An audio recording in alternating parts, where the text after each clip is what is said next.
2ஆம் இடத்துல குரு இருந்தால், 2ஆம் இடத்துல குரு இருந்தால் அவங்க சொல்லுவாங்கள்ல, அது என்ன வார்த்தை சொன்னாலும் தெரியல, அந்த வார்த்தை சொன்னால் அந்த வார்த்தை அப்படியே பலிக்குது அப்படின்னு சொல்லுவாங்கள்ல, அந்த மாதிரி அவங்களுக்கு வாக்குஸ்தானம் நல்லாயிருக்கும். அதே சமயத்தில் அவங்க வருமான ரீதியாக கொஞ்சம் சில நெருக்கடிகளுக்கு உள்ளாவாங்க. நம்ம ஏற்கனவே சொன்னது தான்.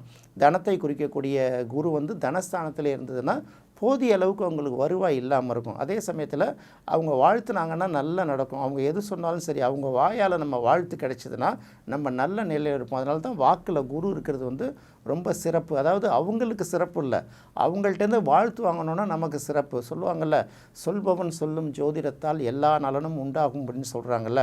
நமக்கு உண்மையிலே நேரம் சரியில்லைன்னா கூட அந்த ஜோதிடரோட வாக்குஸ்தானத்தில் குரு இருந்தாலோ அந்த குருஸ்தானமாக இருந்து அவங்க அதை சொன்னாங்கன்னா நமக்கு நல்லது நடக்கும். அதனால் வாக்குஸ்தானத்தில் குரு இருப்பது அவர்களை விட அவங்கள்ட்டேருந்து வாழ்த்து பெறுறவர்களுக்கும் பாராட்டு பெறுறவர்களுக்கும் மிகப்பெரிய நல்ல விஷயங்களை உருவாக்கி கொடுக்கும். இது குருவோட பலன் அப்படின்னு எடுத்துக்கலாம்.